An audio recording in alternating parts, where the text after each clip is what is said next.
A warm welcome to the latest AX Semantics meetup, today with three very interesting guests. Martin, Horst, and Christoph worked on a project for the University of Bonn-Rhein-Sieg, and we will learn how we can rescue the climate, the world climate, with automated content. So join the meetup. Don't forget to subscribe our channel. See you there. Can AI change the world? This would be the title to this meetup, basically.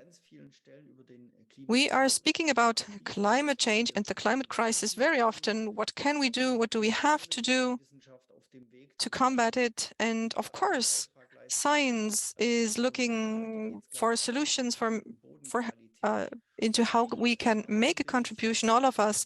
And as a garden owner, the question today is, how can I contribute more to combating climate change, supporting the climate, and to stopping climate change and to steer the development into a better direction? We have three guests. I'm so happy to see you again, Horst. It's been a long time. Christoph, welcome to this group. And of course, Martin, welcome. And I'd like to give Martin the opportunity to introduce himself first, where he comes from, and then we will discuss the topic together. Martin, you've got the floor first. Thank you very much. Martin Hamer. I'm an agronomist. I work at the Bonn University. I also studied there. I did my PhD there, and now I work at Hochschule Bonn-Rhein-Sieg.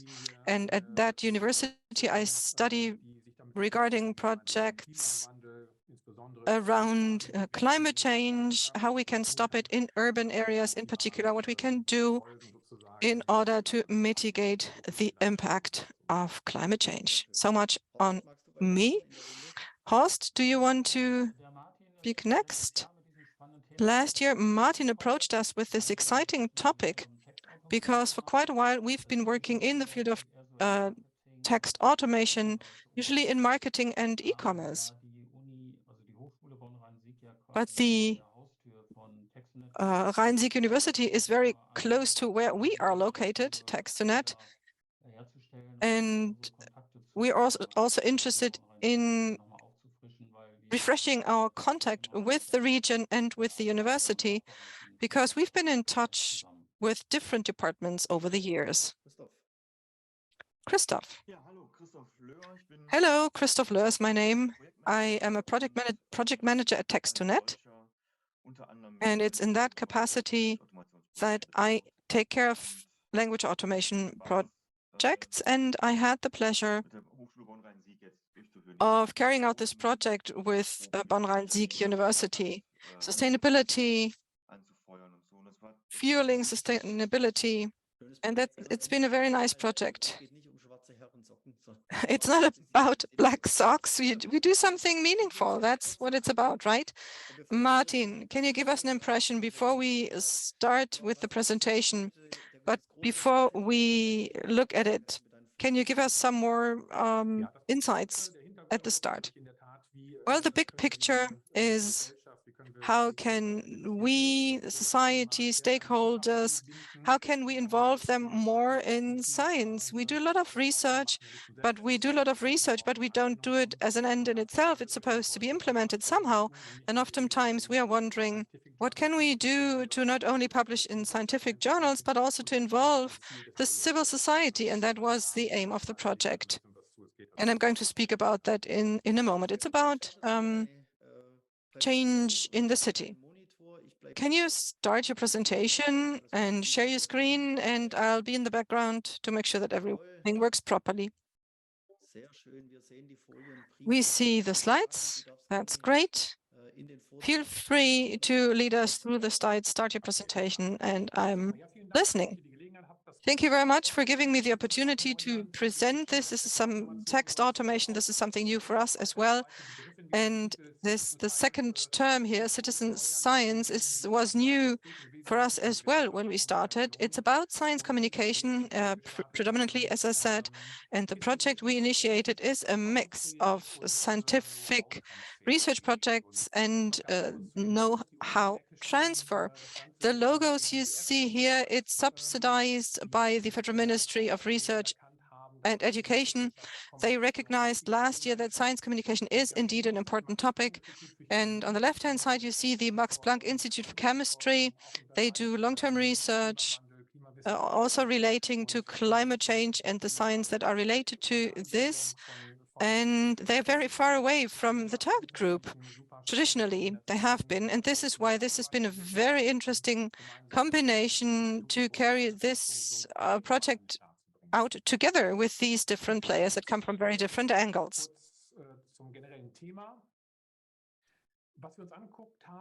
So much on the topic in general. What did we look at?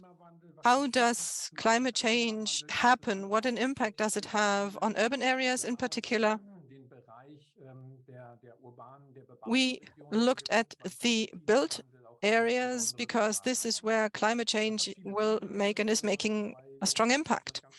For two reasons. I'm going to speak about two reasons. Heavy rainfall, that's one reason. I think it's obvious that if there is a lot of rain coming down per unit of time, the rain does go somewhere. Usually it penetrates the soil, but in urban areas, this is not possible because there is a lot of compacted soil and sealed areas. And the same goes for heat waves, high temperatures. The cities are very much exposed. Temperatures are very high and rise more strongly. Many people live in the city, and the cities are affected by climate change. And as I said, many of the soils have been sealed.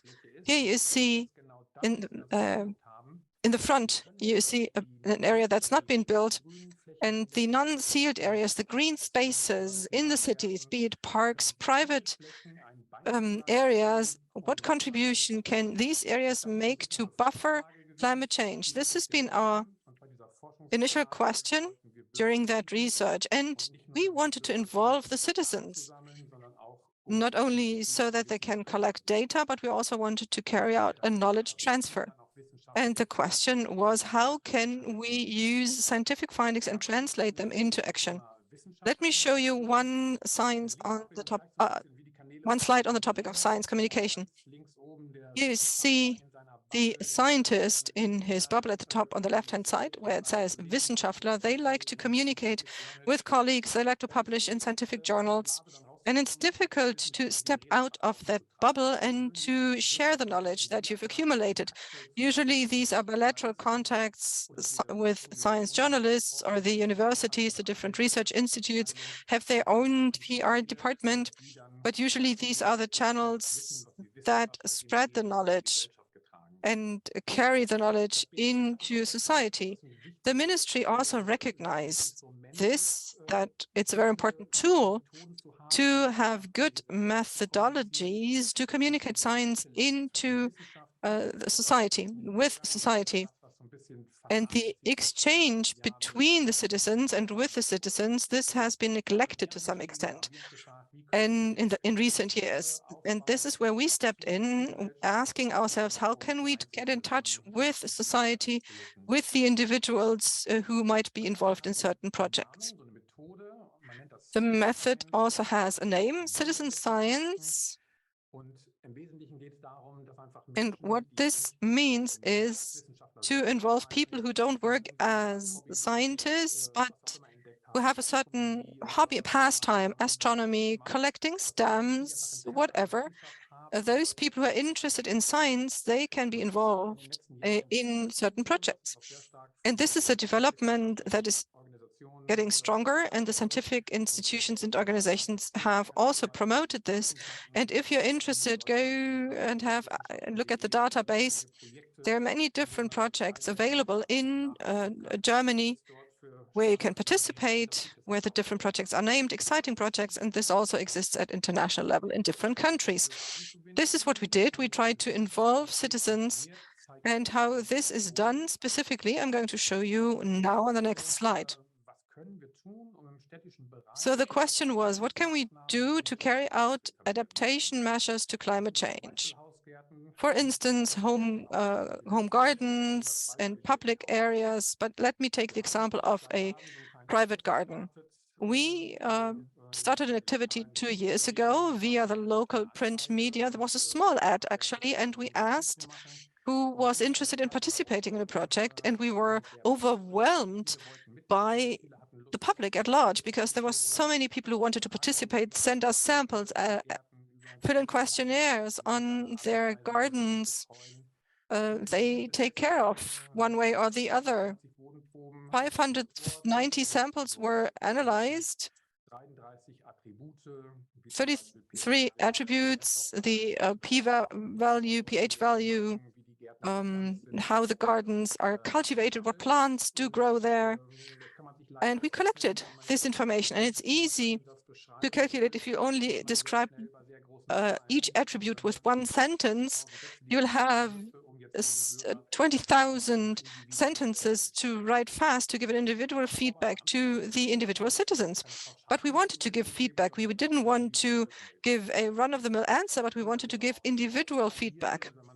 You can scale that if you want to have a look at what is existing in Germany, areas that would be interesting potentially. Here you see 17 million gardens are there in Germany. Every 3 years, they should have a soil test, and 262,000 farms, they also need to carry out this kind of test. So there's a lot of potential, not only for science, but also for other areas, to have an automated communication. What about the practice? How did we collect the data?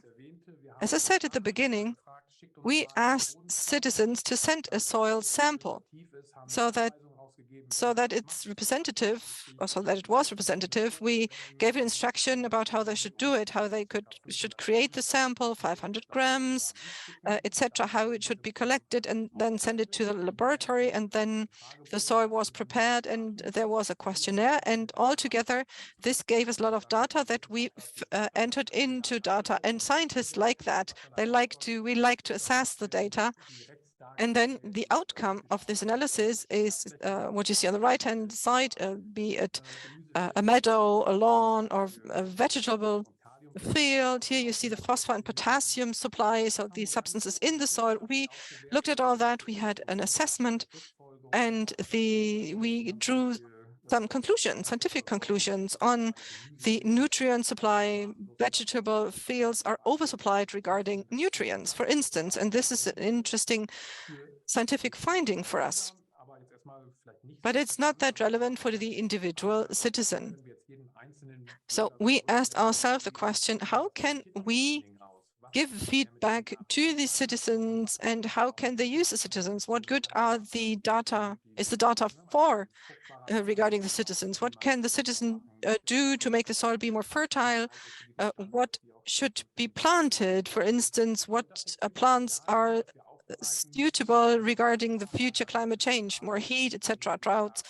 So the question was how to turn this data into recommendations for action that would be useful. Text automation comes to play here, and I give the floor to Christoph, and he can say more about how we did that. Thank you very much.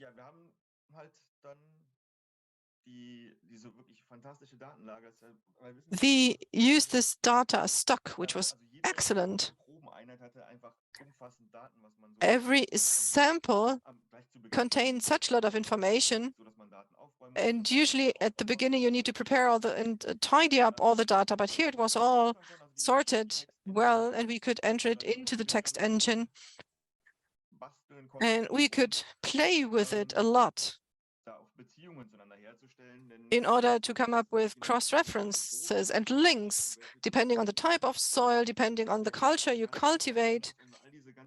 The soil, you have to give different information, and you need to create the links between the different pieces of information. We developed a text out of that, and the result was that people had handed in up to 4 samples. So we tried to have the text be more diverse because we didn't want to send the same text 4 times to the garden lover. We wanted to introduce more numbers, different numbers. It was an easy read. And at the end, all the garden lovers around the city of Bonn who had participated were sent an individual text.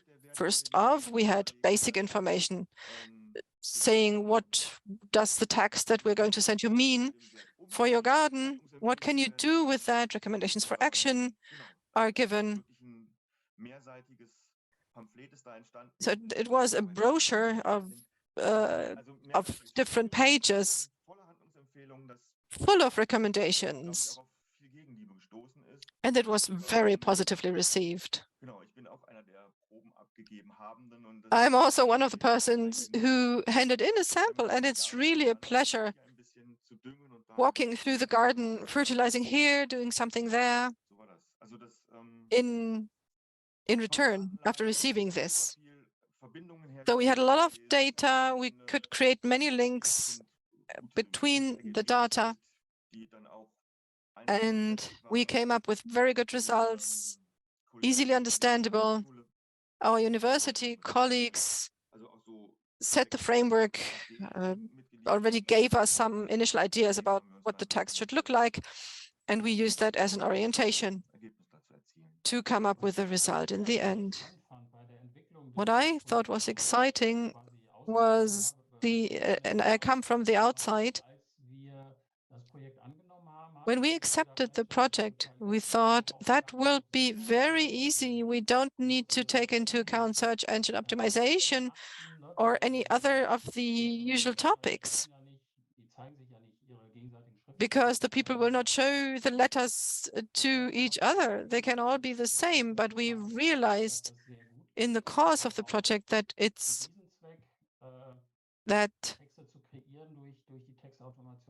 creating content with content automation can be done well, and the content isn't boring. And people who handed in more than one sample, they received individualized texts. By that, they didn't have the feeling that it was just one template that was being used and just some figures would be exchanged or replaced. That was a very exciting learning curve and a development we saw during the process. And there was one thing that I thought was very interesting towards the end of the project. We noticed towards the end of the project that some pieces of data hadn't been correct. And manually, we would not have been able to change all the letters in the last minute to have the right minutes. But data to text, thank God, thanks to data to text, it's possible.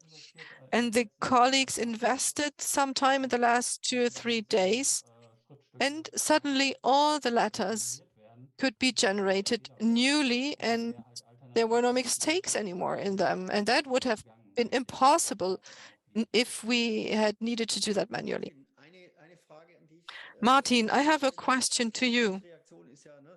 Christoph's reaction is he's so happy about his garden after him carrying out what was recommended. Were there other garden owners who gave the feedback that it was really useful, and not only Christoph doing the mulching? Yes, indeed. There is one quote I'd like to share with you, and the people across the board had been used to just receiving some data in return when they handed it something into the laboratories. In this case, they were really overwhelmed. They were so happy, so excited, like Christoph, that someone explained finally what they had done, how the data would need to be interpreted, and what you can do with it. And this is exactly what we hoped for. We didn't just publish a garden book featuring the same information for everybody, but we wanted to really customize the information we sent, and that was very positively received. You found us through the fine dust reports in the Stuttgart newspaper, the environmental idea, how can we improve the world? And it was broken down to the different neighborhoods, and they reported about the fine particles situation. And you addressed the individual garden lover with individual tips. What was the reaction of the stakeholders of this project? What does the Federal Ministry on Education and Research say about it? The citizen science, how is this being experienced? Because you applied a one-to-one communication. Has there been a feedback? Interestingly enough, this has been very positive.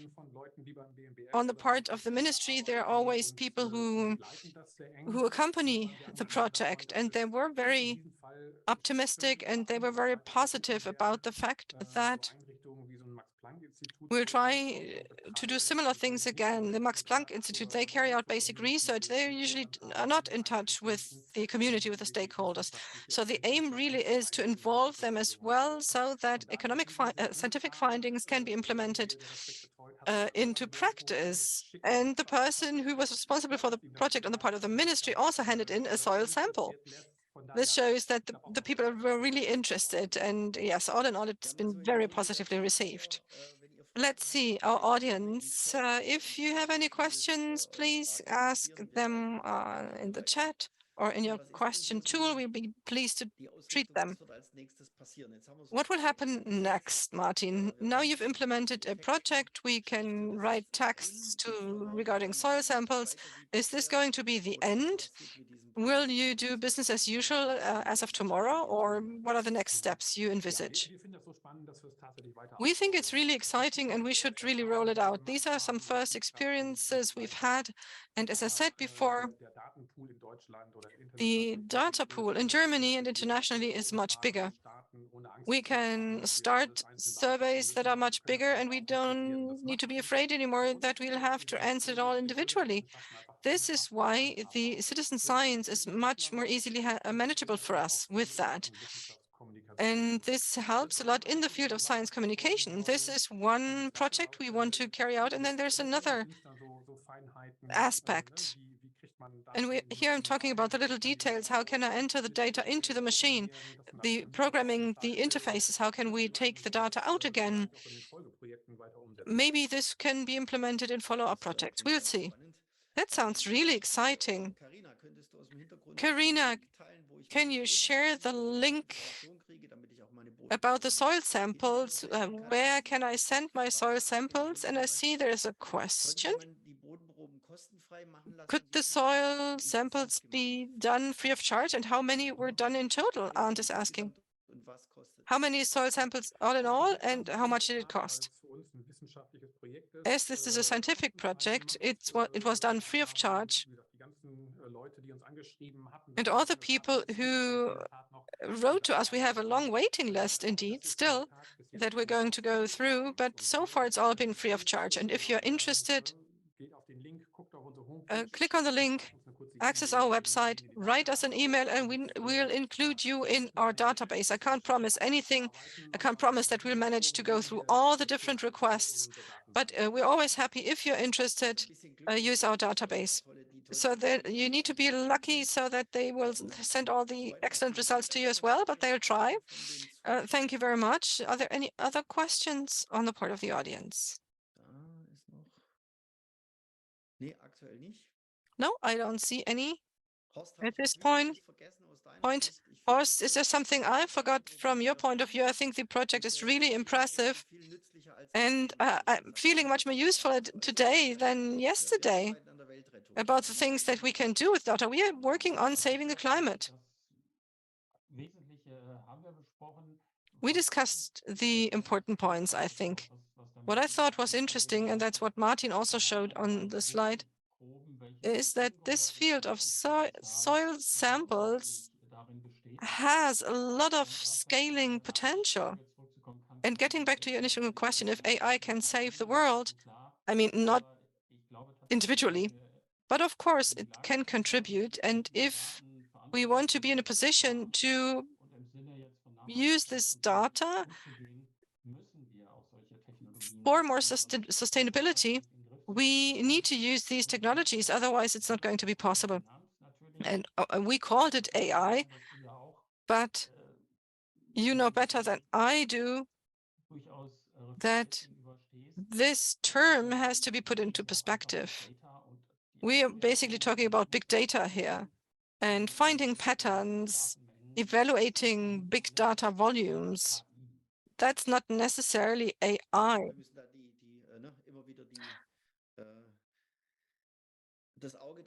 Yes, we have to take into account and make sure that we don't always speak about AI, and that's all very complicated because this project was quite simple. That was because of the excellent data quality. Martin presented and prepared the data excellently, and Christoph also mentioned it before. It was great how complete the data sets were. This is always important to see where to find the results. And what we need to see is that this one-to-one communication was carried out. You didn't hand in a comprehensive investigation report saying that it's all going to end tomorrow, we're all going to die tomorrow. No, it was about giving individual recommendations for action, specific recommendations broken down to the a small plot of land. And this is the contribution this project can make to improve the quality of the soil and to be useful. So thank you very much for this great project. I hope I see you again anytime soon, Martin, in this group, speaking about another project and another step towards saving the world. So thank you very much. Have a wonderful afternoon. Thank you very much for participating. Stay safe and healthy, and see you in 2 weeks for our meetup.